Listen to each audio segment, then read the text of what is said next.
मुंबईत मराठी माणसाला त्यांच्या न्याय हक्काची लढाई ही आता स्वतःलाच लढावी लागत आहे।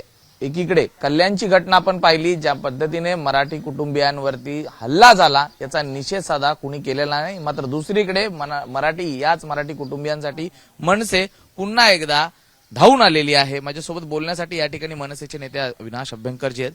अभ्यंकरजी, कल्याणमधली जी घटना होती ही अत्यंत धक्कादायक आहे। मराठी माणसाला महाराष्ट्रातच आता न्याय हक्काची लढाई लढताना पाहायला मिळते। कल्याणमध्ये जी घटना घडलेली आहे त्याचा जितका निषेध करावा तेवढा कमी आहे। आणि ज्यातली आश्चर्याची गोष्ट म्हणजे महाराष्ट्राचे मुख्यमंत्री, माजी मुख्यमंत्री आणि सध्याचे उपमुख्यमंत्री यांचे चिरंजीव श्रीकांत शिंदे मला वाटतं तिकडचे खासदार आहेत आणि त्यांनी ह्यावरती कुठल्याही प्रकारचं भाष्य करू नये। आणि आम्हाला मराठी माणसाचा कळवळा आहे, आम्ही सतत त्यांच्या बोलण्यातून ऐकत असतो, तर ही अत्यंत दुर्दैवाची गोष्ट आहे। पण एक गोष्ट नक्की की या माध्यमातून आम्ही मुख्यमंत्र्यांना एवढंच सांगू की आपण त्वरित जे कोणी दोषी असतील त्यांच्यावर अटकेची कारवाई करा। कारण ती जी व्यक्ती आहे त्यांनी रॉडनी ह्या कुटुंबाला मराठी मारहाण केलेली आहे आणि त्यातील एक व्यक्ती मला वाटतं हॉस्पिटलमध्ये ॲडमिट आहे आणि पोलीस प्रशासनाने नुसतंच सांगितलं की आम्ही दोन्ही ठिकाणच्या कंप्लेंट्स नोंदवून घेतलेल्या आहेत, परंतु अटकेची कारवाई अजूनपर्यंत झालेली नाही।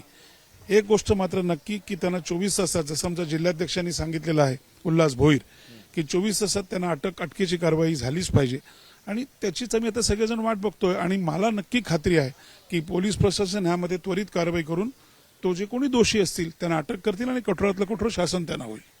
जी शुक्ला म्हणून व्यक्ती आहे ती महाराष्ट्राच्या मंत्रालयात कामाला आहे। आपण एकीकडे त्यांची गाडी पाहिली तर त्यांच्या गाडीवरती तो पिवळा दिवा देखील पाहायला मिळतं। महाराष्ट्र शासन हे खासगी गाडींवरती लिहिलेलं पाहायला मिळतं।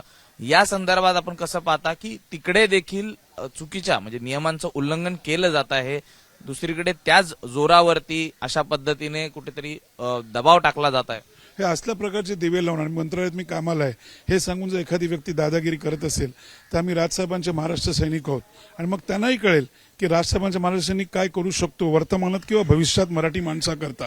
कारण हा मराठी माणसाचा महाराष्ट्र आहे। मराठी माणसाने महाराष्ट्रात काय खावं ह्याचा विचार मराठी माणूसच करू शकतो, इतरांनी त्यामध्ये बोलण्याची आवश्यकता नाही आहे। जमतं तर राहावं नाही तर निघून जावं। त्या पद्धतीने त्यांना सांगण्यात आलं की तुम्ही कुठेही जावा, पोलीस स्टेशनमध्ये जावा की अन्य कुठे जावा, त्या ठिकाणी देखील कुणी तुम्हाला दाद देणार नाही, तुमची तक्रार देखील नोंदवली जाणार नाही, असं स्पष्टपणे त्या व्हिडिओमध्ये सांगताना आपल्याला पाहायला मिळतात। ते जे बोलले त्यांना दिसेल की नक्की यामध्ये सन्माननीय मुख्यमंत्री लक्ष घालतील आणि त्यांना अटकेची कारवाई तर करावीच लागेल, नाही तर मग मनसे आपल्या पद्धतीने जे काय करायचं ते करेल। त्यासाठी मनसे रस्त्यावर उतरून मनसे स्टाईलने, खळखट्याक स्टाईलने त्यांना उत्तर दिलं जाईल। मला वाटतं तुम्हाला मनसे मराठी माणसाकरता, मराठी भाषेकरता, मराठी संस्कृतीकरता काय करू शकते भूतकाळात तुम्ही पाहिलेलं आहे, हे तुम्ही वर्तमानातही बघाल आणि तुम्हाला भविष्यातही दिसेल की महाराष्ट्रातील मराठी माणसाकरता मनसे कुठल्या टोकाला जाऊ शकते।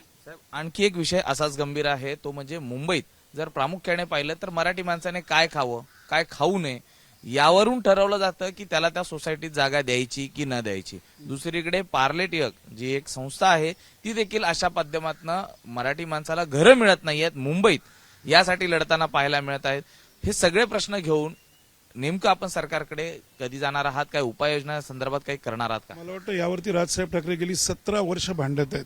स्वतःनी मराठी माणसाकरता, मराठी माणसाच्या न्याय हक्काकरता 100पेक्षा जास्ती केसेस राजसाहेबांनी स्वतःवर घेतल्या आहेत आणि शिवतीर्थ ते दरवाजे हे मराठी माणसाच्या न्याय हक्काकरता कायम उघडे असतात आणि ज्यांच्या कोणावरती अन्याय होईल त्यांनी नक्की आम्हा महाराष्ट्र सैनिकांना कॉन्टॅक्ट करावा आणि त्यांना दिसेल त्यांना न्याय नक्की मिळवून दिला जाईल।